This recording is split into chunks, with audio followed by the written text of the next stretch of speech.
100 heures de combat au sol, 3300 chars détruits d'un côté, 0 de l'autre. Aucun blindé de la coalition n'a succombé au feu ennemi. Cette anomalie statistique est née le 2 août 1990. Comment perdre 3300 machines sans en détruire une seule en retour? L'explication tient dans la violence du choc initial. Cette nuit-là, le silence du désert explose. 100 000 soldats franchissent la frontière du Koweït. 700 chars avancent en une seule vague.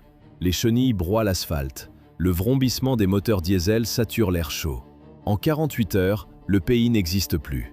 Saddam Hussein ne joue pas. Il déploie la 5e armée du monde, 1 million d'hommes sous les drapeaux. À lui seul, l'Irak possède alors plus de blindés que l'armée britannique tout entière. L'arsenal de Bagdad compte plus de 5000 chars. Pour contrer ces 5000 chars irakiens, 39 nations déploient leurs forces dans les sables d'Arabie Saoudite. C'est la plus grande mobilisation depuis la guerre du Vietnam. 670 000 soldats, plus de 3000 chars de combat, des milliers de blindés légers. La coalition est une machine de guerre colossale, mais elle change radicalement de décor. Les équipages américains forment le cœur de cet acier. Pendant des décennies, ils ont répété les mêmes gestes sur les plaines de l'Allemagne de l'Ouest. Ils attendaient la Troisième Guerre mondiale. Ils se préparaient à la boue visqueuse des forêts européennes. À la place, ils découvrent le sable fin et brûlant du désert.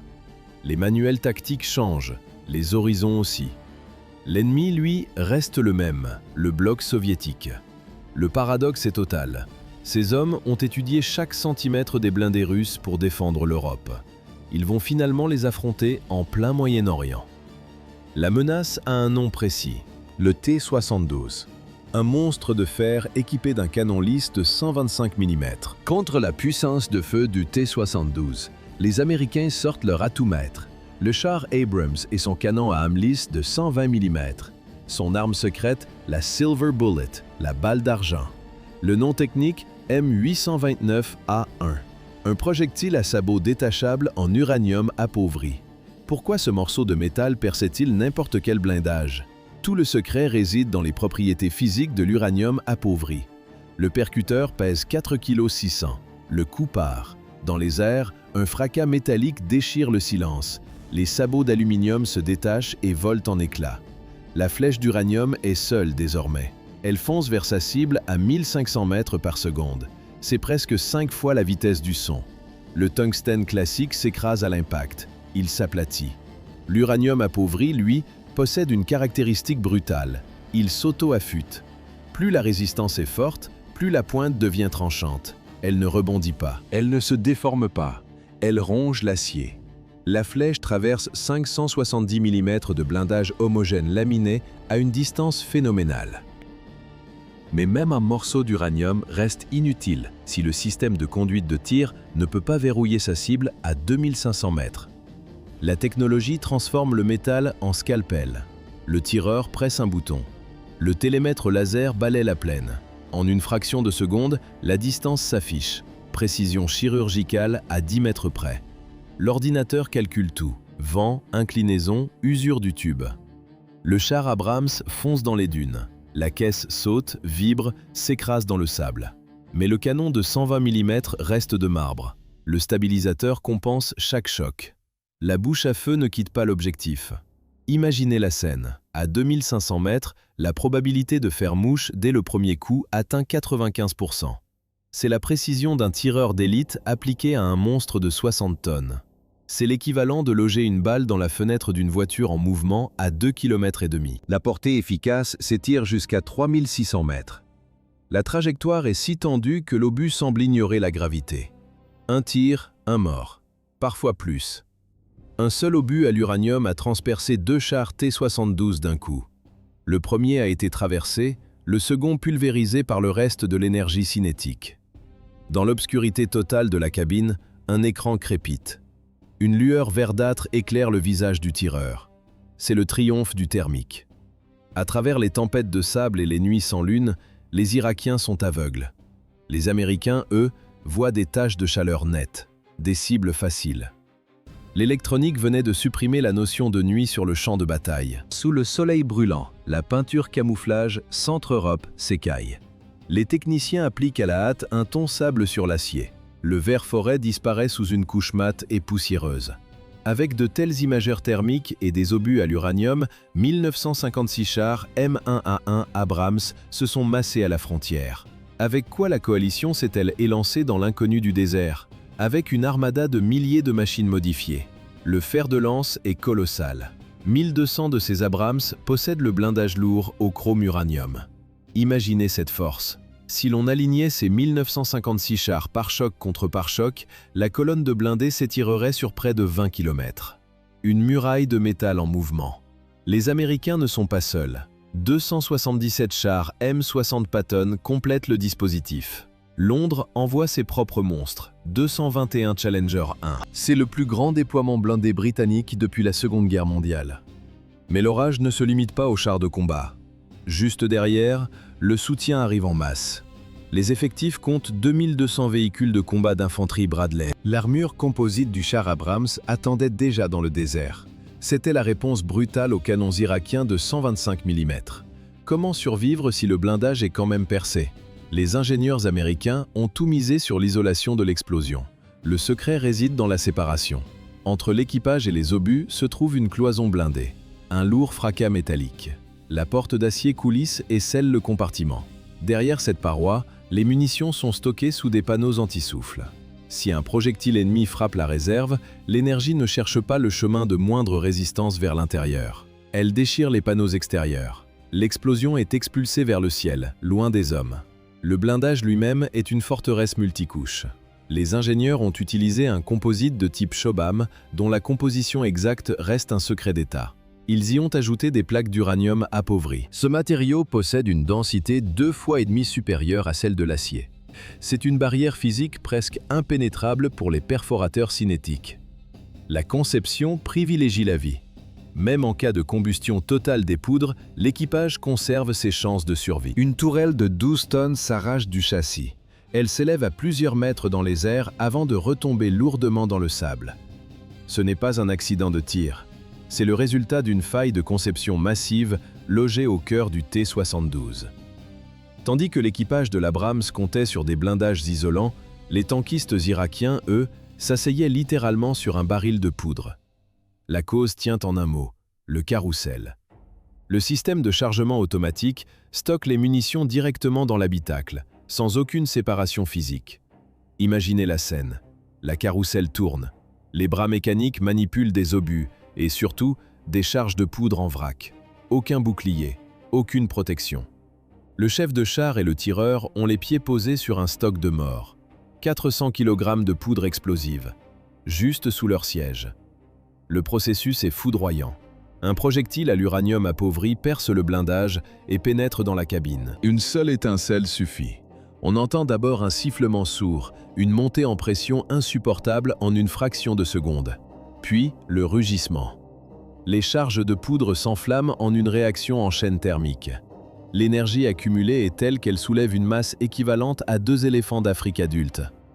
La tourelle de 12 tonnes décolle, propulsée par l'explosion interne. À l'intérieur, le scénario est systématique. La température monte à des milliers de degrés instantanément. Les trappes ne servent plus à rien.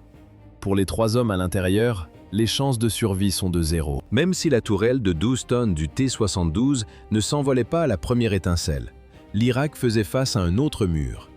1000 de leurs meilleurs chars étaient des contrefaçons, des copies dégradées. Le T-72 M1 était une version d'exportation, un modèle volontairement saboté par l'Union soviétique avant la livraison. Moscou refusait de vendre ses secrets technologiques à l'étranger. D'où vient le mythe de la piètre qualité du blindage soviétique? Le Pentagone a admis plus tard que le monde entier jugeait ces machines sur des versions amputées. Les soviétiques gardaient pour eux des monstres bien plus dangereux. Regardez l'intérieur des plaques de blindage irakiennes, des cavités béantes. Les ingénieurs russes ont supprimé les inserts en céramique haute densité. À la place, il n'y avait que du métal simple et du vide. L'arme principale des Irakiens était un obus à flèche en acier, un projectile retiré du service de première ligne soviétique vers 1973. Sa capacité de pénétration, 250 mm à 2500 mètres.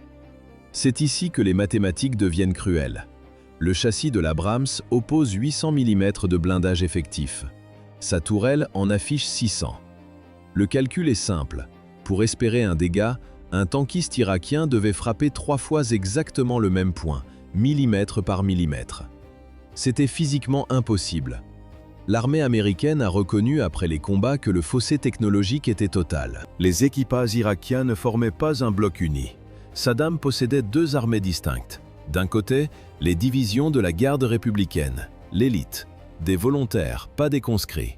8 ans de guerre contre l'Iran, c'est plus long que la Seconde Guerre mondiale. Ce conflit a forgé leur identité. Il a aussi scellé leurs pertes.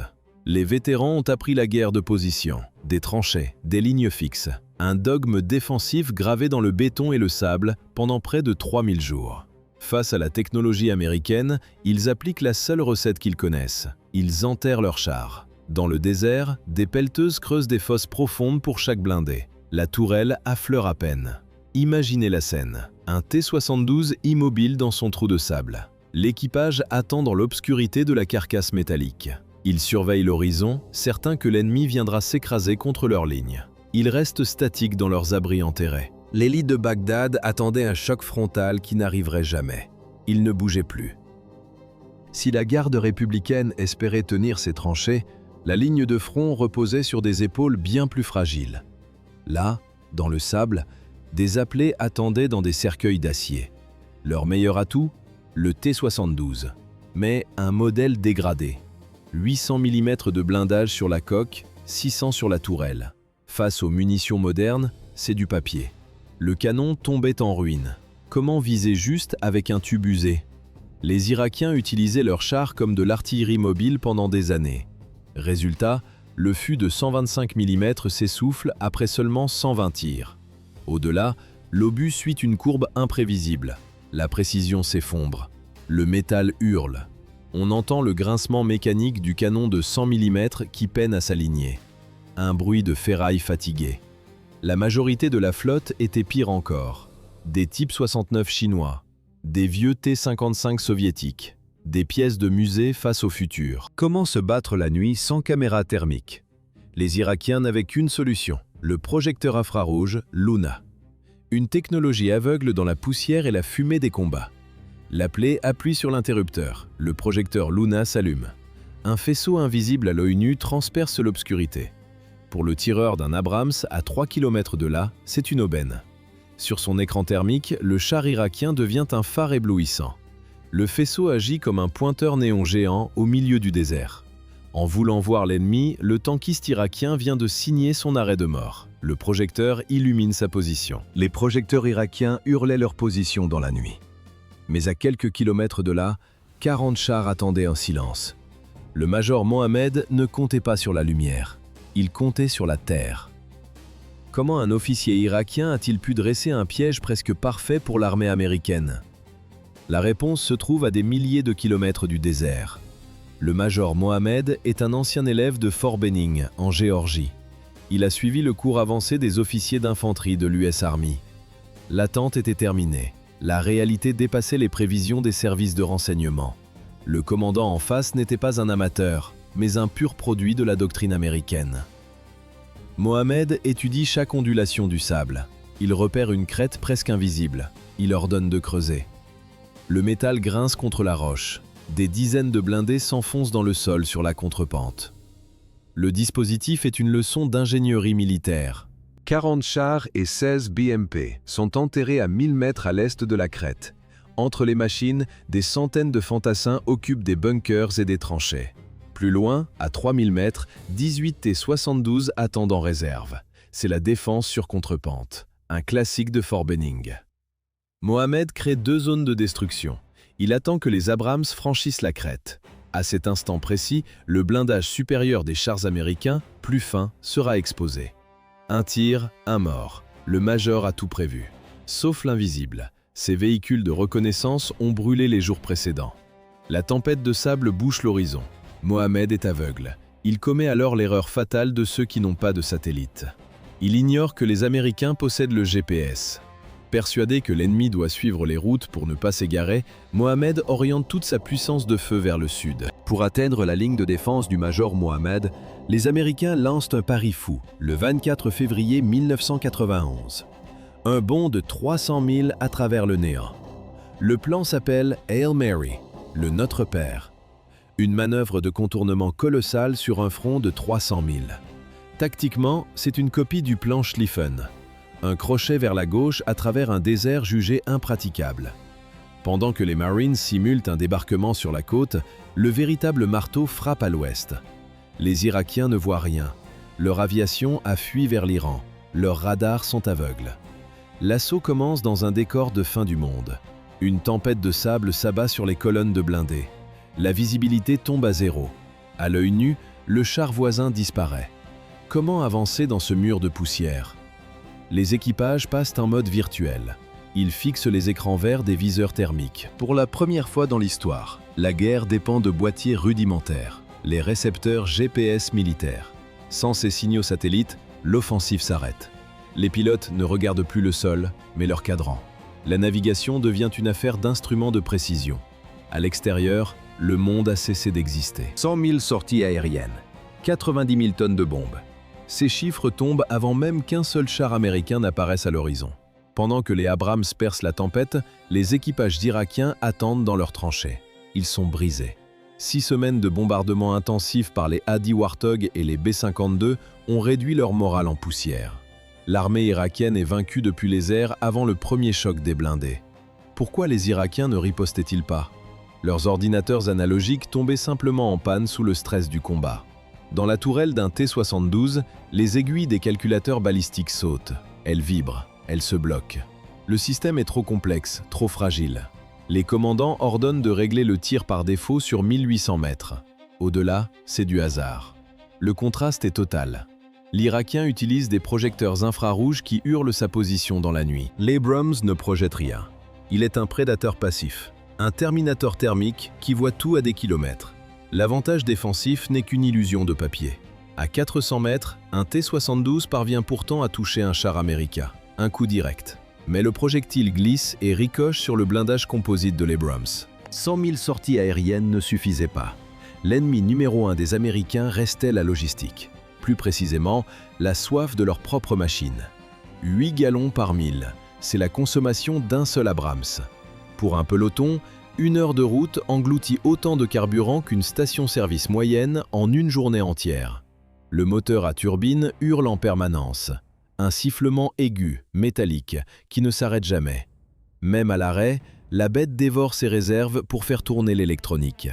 Les équipages ne sortent plus. 100 heures consécutives à l'intérieur des parois d'acier. On ne quitte son poste que pour 2 raisons, se soulager ou ravitailler. À 15 km/h, l'avance semble lente. Elle est pourtant trop rapide pour les camions-citernes. Le désert devient un piège logistique. Le réservoir tombe au quart. Le moteur s'éteint. Les chars s'immobilisent net au milieu de nulle part. Les hommes attendent, immobiles, scrutant l'horizon pour voir apparaître la poussière des convois de ravitaillement. Sans carburant, le fleuron technologique n'est qu'une carcasse de 60 tonnes. Sur leur route, les lignes irakiennes s'effondrent. 5 semaines de bombardement ont brisé les volontés. La reddition est massive. Les Marines capturent 10 000 hommes dès le premier jour. En 48 heures, le chiffre grimpe à 26 000 prisonniers. Des soldats affamés, hagards, qui abandonnent leur poste de l'armée régulière. Mais la garde républicaine, elle, n'a pas bougé. Elle attend, enterrée dans le sable, à quelques kilomètres seulement. Dans quelques heures, 9 Abrams vont basculer dans l'inconnu et percuter l'embuscade de Mohammad. Cet après-midi du 26 février, l'unité Eagle Troop se met en mouvement.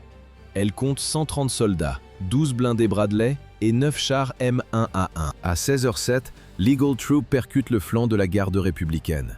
Un blindé Bradley grimpe littéralement sur un bunker d'observation irakien. 2 soldats sortent des décombres. Ils lèvent les mains. Mais l'alerte est déjà donnée. Le village devant eux s'embrase. Des tirs de mitrailleuses et de canons déchirent l'air. Puis, le message radio tombe. Chars droit devant.